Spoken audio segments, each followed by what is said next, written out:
Fala galerinha do canal Humana Sem Fronteira, tudo bem? Eu, professor Paulo Alexandrino, hoje estou aqui para te dar uma super dica sobre um assunto que é importantíssimo para o teu vestibular.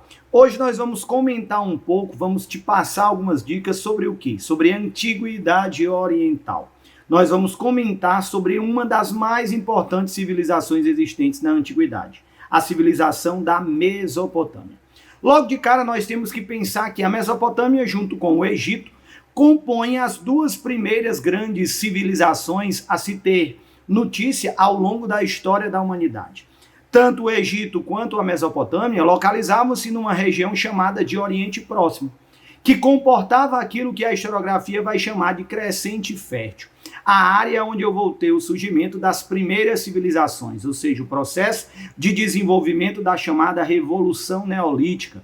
A sedentarização, a domesticação dos animais, a divisão das tarefas entre os indivíduos da sociedade, o surgimento do Estado, o desenvolvimento de todo um modelo político, social e econômico. E logo de cara, ao pensar na Mesopotâmia, nós temos que pensar na nomenclatura que é dada à região. Mesopotâmia, mesopo, meio, tâmia, rios, região no meio de rios. Então nós temos aí dois grandes rios que são fundamentais para o entendimento do surgimento dessa civilização, que é o rio Tigre e que é o rio Eufrates. Por meio desses dois rios vai ser possível o quê? O processo de sedentarização, de fixação do homem à terra, de desenvolvimento da agricultura, de domesticação dos animais e de sobrevivência de todo um contexto de uma população. Ora, também pensar na região da Mesopotâmia, é importante que a gente pense, que a gente observe, que a Mesopotâmia, assim como o Egito, vai desenvolver uma estrutura político-social chamada de Império Teocrático de Regadio.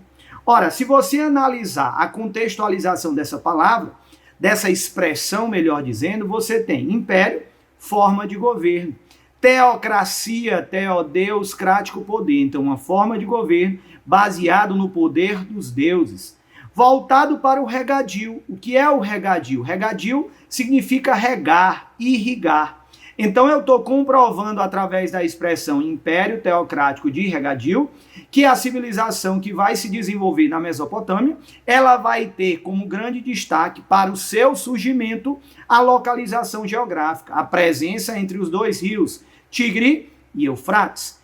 É importante também pensar sobre a Mesopotâmia a ideia referente a quê? Que na Mesopotâmia nós vamos ter o chamado modo de produção asiático, assim como no Egito, com um detalhe ou alguns pequenos detalhes de diferença que você tem que ficar bem atento para a hora da prova. Veja só, lá no Egito nós tínhamos a figura do faraó, que era a própria personificação do Deus vivo, dentro de uma estrutura de uma religião que é politeísta, que se apresenta como antroposomórfica, ou seja, os deuses com forma de homem e de animal.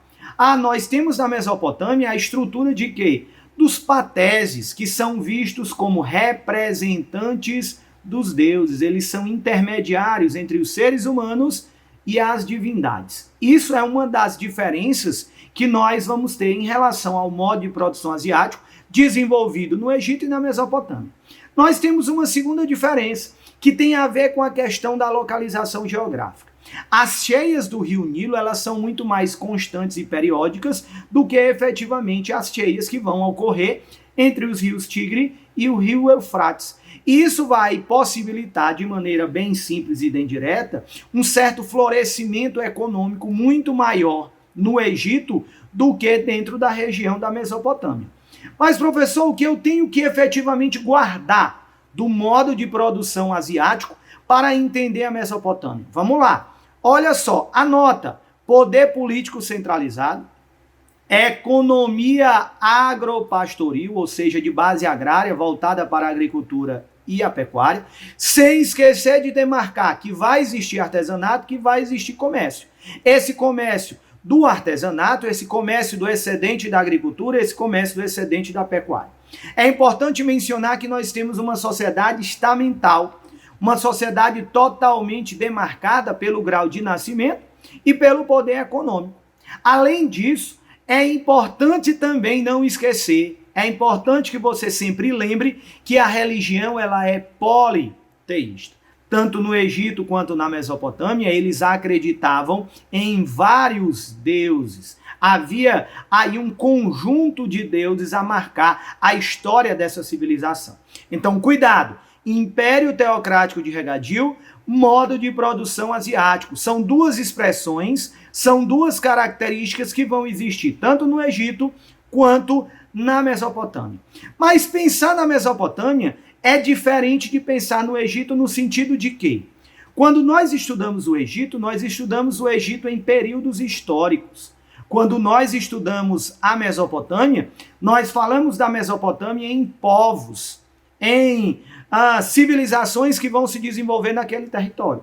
E aí nós podemos e devemos destacar a figura dos sumérios, os primeiros a efetivamente ocupar a região, são os fundadores, olha só, da escrita cuneiforme. Olha, a escrita cuneiforme é a maior representação artística cultural que os povos da Mesopotâmia vão legar para a posterioridade. Essa escrita dita cuneiforme, ela era utilizada para quê? Para a comunicação, ela era utilizada para a contabilidade, as operações matemáticas da administração do Estado, ela era utilizada para os registros históricos, religiosos. E essa escrita começou a surgir com quem? Com os sumérios, os primeiros a ocuparem ali a região. Ocuparam não de uma forma centralizada, mas descentralizada na vigência ali daquela expressão muito semelhante à Grécia Antiga, que é a existência das chamadas cidades-estado. Posteriormente, nós vamos ter a presença de quem? Dos acadianos, que vão promover a centralização do território e a fundação ali do primeiro império. É quando efetivamente o Império Teocrático de Regadio vai aparecer. Paulo, mas os acadianos, eles vão ser conquistados pelos amoritas. A terceira, olha só, a terceira civilização que vai aparecer na região da Mesopotâmia. E dos amoritas, eu tenho que pensar na sua grandiosidade cultural. O seu destaque para o campo das artes, para o campo da ciência. E aí, pensando nas artes, eu vou logo de cara comparar novamente ao Egito. E lembrar que no Egito, no campo da arquitetura, o maior símbolo são as pirâmides. No campo da Mesopotâmia, na arquitetura, o maior símbolo são os zigurates. Eram locais de representação religiosa, eram locais de representação política, eram locais de representação administrativa. Nós vamos ter ainda a escultura, nós vamos ter ainda a pintura. A pintura tendo uma função meio que didática, meio de que representava a estrutura, os valores morais, a cultura vigente dentro daqueles povos. Hammurabi vai ser um dos mais importantes reis que os amoritas ou os amorritas vão ter. É dele a criação de o primeiro código de leis teoricamente conhecido da história, que é o chamado Código de Hammurabi, que você vai guardar aí na sua cabecinha pensando no vestibular, esse código é baseado na lei de Italião. Qual é o princípio da lei de Italião? Olho por olho, dente por dente. Os amoritas, o terceiro povo, vai ser dominado pelos assírios, que vai vir da região de Assur, uma região de passagem, uma região que, para se proteger, exigiu um forte militarismo, exigiu efetivamente um grande desenvolvimento militar para se resguardar e para se expandir. Os assírios, eles vão dominar grande parte dos territórios da Mesopotâmia, vão conquistar diversos povos, vão expandir a agricultura, vão expandir a pecuária, vão consolidar a estrutura do Estado teocrático. Mas os assírios vão entrar em decadência, fruto de conquistas, batalhas externas e de revoltas internas feitas pelas populações que foram controladas por eles, e vão ser controlados por quem? Dominados por quem? Pelos caldeus.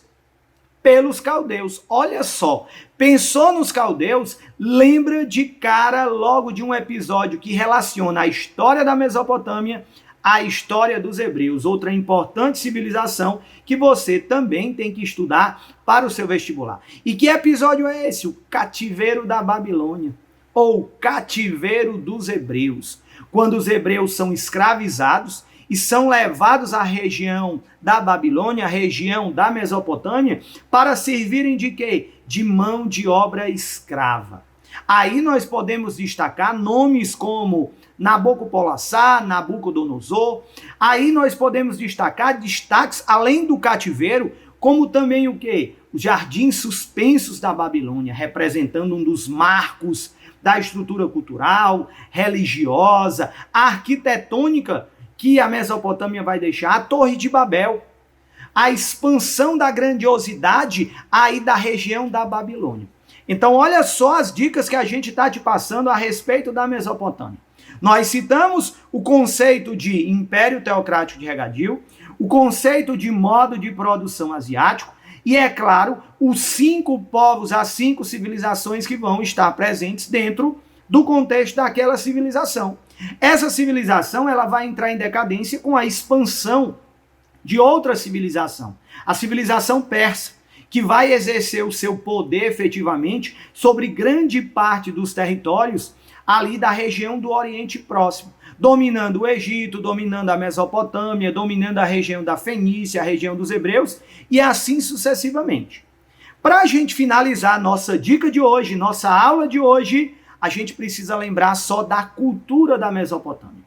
Precisa lembrar de religião, já falamos, religião politeísta, antropomórfica, ou seja, deuses com forma de homem e de animal, deuses com forma humana, deuses com forma de animais, zoomorfismo. Nós precisamos destacar a pintura, a escultura, a arquitetura, em especial a arquitetura comparando com a arquitetura do Egito, os zigurates. Nós precisamos comparar a escrita. Na Mesopotâmia, não esquece, é a escrita cuneiforme. Lá no Egito, nós temos a escrita hieroglífica, hierática e a demótica, sendo a mais conhecida a escrita hieroglífica. Nós também temos que mencionar, é claro, as manifestações diversas relacionadas à ciência. Estudos sobre a matemática, estudos sobre a física, já que a matemática e a física vai ser aplicada diretamente onde? Nas obras hidráulicas, nos canais, nos diques, nas barragens, na própria construção dos zigurates.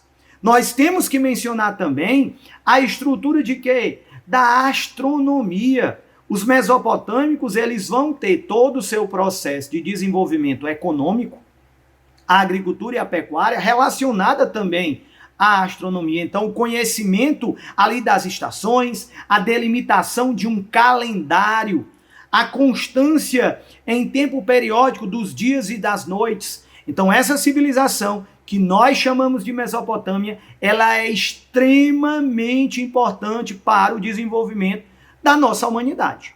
Então, se você ainda não se inscreveu no nosso canal, Humanas Sem Fronteira, vai lá, dá um like, ativa o sininho, porque periodicamente nós estamos aqui passando para você dicas fundamentais sobre os conteúdos que são mais relevantes na prova dos principais vestibulares aqui do nosso território brasileiro.